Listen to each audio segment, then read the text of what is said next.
Bali sa operation na tayo. Bali yung specification ng lupit na to, 230 meters. Bali, unang-una, pag ginagamit to in case of emergency, like marami siyang purpose, pagkuha ng lubid, lahat, any kwanto itatawag to na line of communication.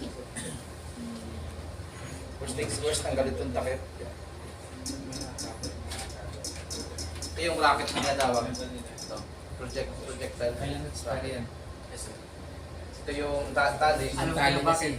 Naka-arrange ng ayos sa loob yan para pag lumipad tong rocket, swab yung kanya. Swab yung Tali kanya. ko sa lubricator. Sa manok.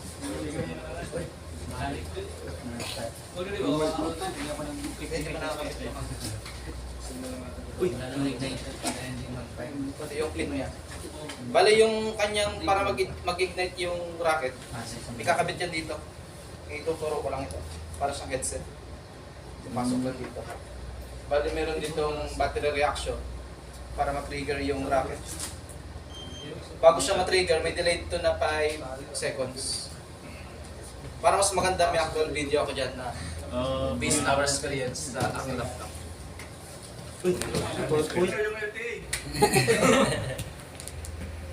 Pinukuhan na din ang pagkuhan. Wala lagi sila sir no. Kagdalas bitaw yung ano di ba? Wala na. Wala naman na. Wala. Naku, nag-delete lang sir. Delete pala eh. Actual na yan, as in... Dito yan. On board. Balik ka. Ano? Ano ba yung kuhan doon? Patungan. Quality. Ano ba yung hawak? Ito ba lang sir?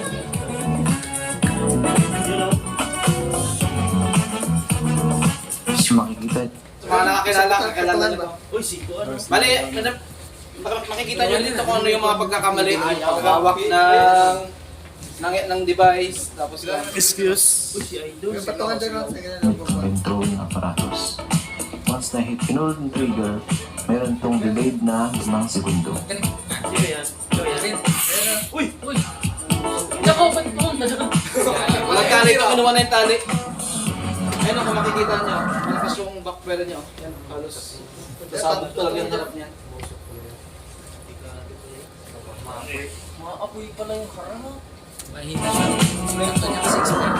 Yan o. Sa inyong man. Rocket.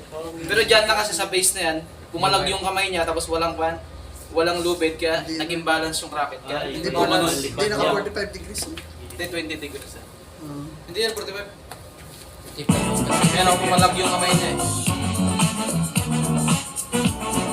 May back na Di ba layo? Rocket lang. Yung trigger switch natin, may battery sa loob yan para mag-trigger sa rocket. Bali kung nakikita nyo, meron siyang 0, 5, 10. Ngayon, pag hinila natin itong pin, ito yung pinaka-trigger niya para mag-react yung rocket. Pagmustan nyo, pag hinila ko to, ibig sabihin, Mataas. nagkakaroon ng reaction sa battery na magpapatrigger sa rocket. Ayun o, naging 10. Papatayin ko. Bali parang may group yan, pag inila mo, kalahati, 5, pag pinulong mo, ulit. Sampul. Parang kung siya, may group siya. 5. Ano yun lang yun, sir? Pag maganda yung weather, kaya ng rocket yung throwing range ng 200 meters pataas. Pero minsan, mas siguro, mas doon ka sa windward yung parang tutulungan lalo ng hangin. Kasi pag pakontra ka, mas bababa yung range ng throwing pa niya. Pag ganun yung hangin, sir, saan mo itutok dito o dito? Komplikado kasi. Kasi kung alibay mo, nandun yung barko, no choice ka siguro talaga. Sir, itirang dito, nandun yung bangko. Pag ganun yung hangin, sir, kasi dito ba? Kakaroon ng fan.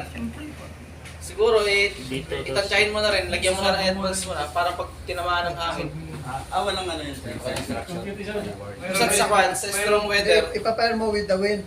Kasi Gawin mo. ano yung hangin yung Fluid, fluid. mag-curve yung rocket. Lili ko. Pero gagano'n siya, di ba? Huwag mo ititira sa kontra sa hangin. Kung ang hangin pa, pag papunta ka ron pa yun. Drawing. Dre, para maintindihan natin. Sige, sige. I-video na yun. Ito, sweet yan. Against the world. Halimbawa, ito yung hangin. Oh, hangin ka! Wow! Napakasimple ah! Basta mo lagay. Ibanak ka. Ako barko. Yan, hangin. Napakasimple ano. Manila. Ganyan yung hangin dito. Hangin. Sige. Sige, mas ilalabang ko ng kaunti dito. Ay, hindi. Kasi pag dito pwede tiran. Saglit nga. Ito yung hangin. Salida. Hangin ka ng hangin yung lubid. Oo. Saan yung hangin? Dito lang yung hangin. Hangin dito, pupunta doon. Yan yung hangin kasi makapag-diskusyon. Oo. Tagal na nakakasin. Hindi ko alam kung tama talaga yan. Hindi lang iya, basta ano yan eh. Drawing. Ganun hangin.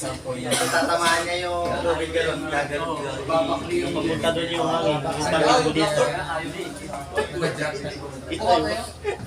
Inaano ba kayo ng hangin? Yun nga ang hangin. Asan yung hangin? Yan yung hangin. Yan yung hangin. Hindi ko hangin. So, yung question na yun, Oh, yeah. i-share ko lang din yung mga yung experience at So, ang angle ng ng light throwing apparatus is depende sa layo ng barko. Kapag malapit yung barko, ganyan yung barko, matikip siya.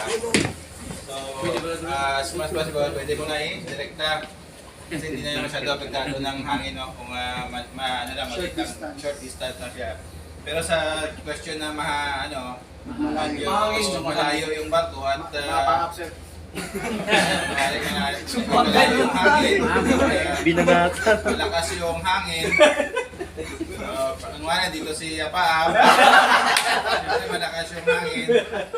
So ang angle ng direction mo is against sa palayo sa hangin.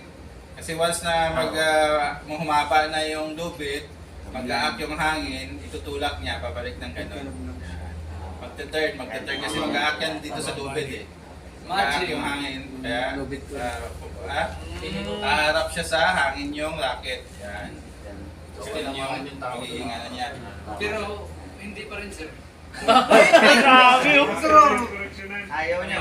Ayaw. Sige, ano yung sayo? Sige, ano yung sayo?